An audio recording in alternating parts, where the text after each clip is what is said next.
2021 시즌 UCL 최연소 득점왕, 그리고 피파 프로 월드 11, 2021년 음바페를 제치고 호날두, 레반도프스키, 메시와 함께 뽑힌 남자. 괴물 같은 득점력과 엄청난 피지컬, 그리고 어마무시한 스피드까지 보유한 그 선수는 바로 엘링 홀란드입니다. 홀란드는 메시와 호날두 선수의 시대 이후에 음바페 선수와 함께 최고의 공격수로 뽑히는 선수인데요. 아버지인 알프잉의 홀란드가 맨체스터 시티에서 뛰었다는 사실이 알려지며 더욱 주목을 받기도 했었죠. 2022년 여름에 맨체스터 시티로 약 1,010억 원이라는 나름 저렴한 이적료로 이적을 했습니다. 여기서 보너스 135억까지 포함을 해도 1,145억으로 트랜스퍼 마켓에서 당시 홀란드의 가치를 2,020억으로 평가를 했으니 맨시티는 절반 정도의 가격에 영입을 한 셈이죠. 같은 시기에 영입한 리버풀의 누니에스 선수가 1,343억이라는 점을 생각을 해본다면 더 저렴한 가격으로 좋은 선수를 데리고 온 거죠.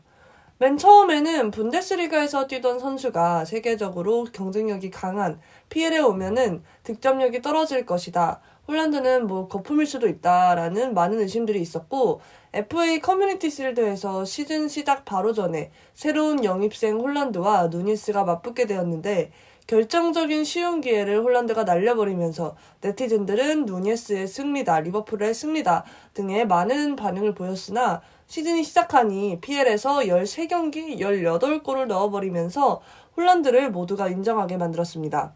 홀란드의 이런 재능은 18시즌 노르웨이의 명문팀으로 불리는 몰데 FK에서부터 드러났는데 30경기 16골 5도움을 기록을 했고, 황희찬 선수와 함께 뛰었던 잘츠부르크에서는 19시즌에 22경기 28골 7어시라는 괴물 같은 기록을 보여줬고, 20시즌에는 40경기 44득점 10도움, 21시즌에는 41경기 41득점 10도움, 그리고 22시즌에는 30경기 29골 8어시, 현재 23시즌 19경기 24골로 그의 나이가 22세라는 게 믿기지 않을 정도로 괴물 같은 모습들을 보여주고 있죠. 어떻게 보면 한 경기당 한 골이라는 기록이 당연히 쉽지 않은 기록인데, 이 선수는 19시즌 이후 22시즌을 제외하고는 전부 다 한 경기당 한 골은 다 가져갔다고 볼 수 있습니다. 또 이적한 맨시티에서는 맨시티 전 선수였던 아구에로와 개막 후 PL 득점 기록이 계속 비슷해서 사람들이 신기해했으나, 홀란드가 5라운드 아구에로의 2골을 3골로 넘으면서 더 이상의 비교도 거부를 했습니다. 또한 이적하자마자 EPL 8월 이달의 선수상을 수상을 했고, 적응 기간 없이 팀 내 에이스 역할을 제대로 수행하는 중이죠. 홀란드의 플레이 스타일 역시 한번 알아보겠습니다. 홀란드는 키가 195cm로 엄청나게 큰 키를 자랑하고요. EPL 빅6의 스트라이커들과 비교를 해보면 175cm인 아스날의 가브리에우 제주스, 그리고 185cm인 맨유의 레시포드, 그리고 187cm인 첼시의 오바메양, 187cm인 리버풀의 누니에스, 그리고 188의 토트넘의 해리케인, 이렇게만 놓고 봐도 홀란드 선수를 제외하고 가장 큰 키인 해리케인 선수와도 7cm씩이나 차이가 납니다.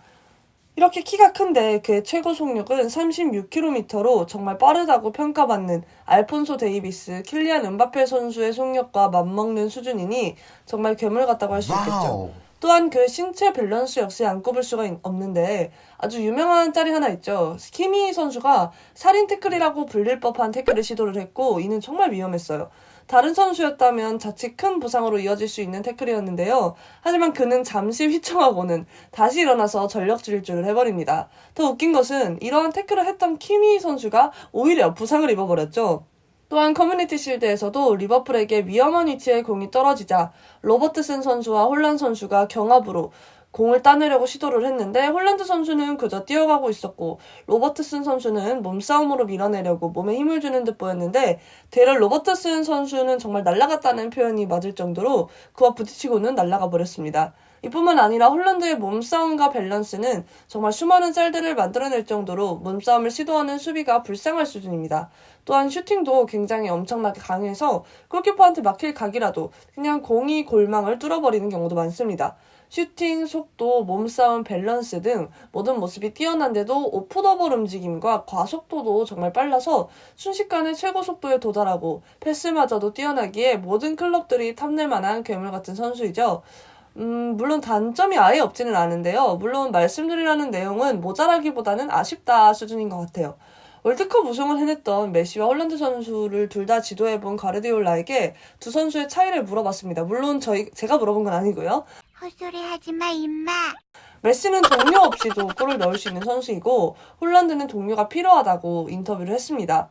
이런 것처럼 팀의 전체적인 경기력이 밀리면 홀란드 역시 큰 활약은 좀 어렵다는 점이죠, 아직은. 따라서 맨시티로의 이적이 신의 한 수라고 들었던 것은 어떠한 상황에서도 정확하게 패스를 이어줄 만한 선수들이 많아서 홀란드 선수의 능력이 돋보일 수 있다고 생각을 합니다. 저 역시도 그렇게 말씀하신 거에 대해서 어느 정도 공감을 하고요. 이전에 홀란드 선수의 헤더에 대해서도 문제점을 지적을 한 바가 있는데 정확도가 당시 26%로 큰 키에 비해서 헤더가 큰 강점은 아니었다는 것을 알 수 있죠. 물론 아직까지는 00년생 선수이기에 해당 부분은 빠른 개선이 가능할 것 같아요. 또 잦은 부상에 관한 이야기도 있었습니다.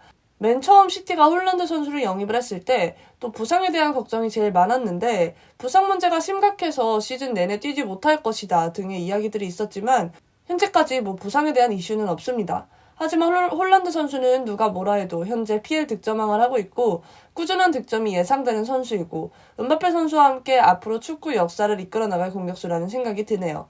한때는 레알 마드리드에서도 큰 관심을 가진 것으로 알려졌으나 그와 같은 자리에 브라질 축구 신동인 엔드리크 선수가 영입이 되었고 레알 마드리드로 가기 위해 2년 뒤에 바이아웃이 설정되게 계약을 진행했다는 이야기들도 있었는데 정확히 2년 뒤에 엔드리크 선수가 레알로 도착을 하기에 이 또한 좀 힘들지 않을까 하는 생각이 듭니다.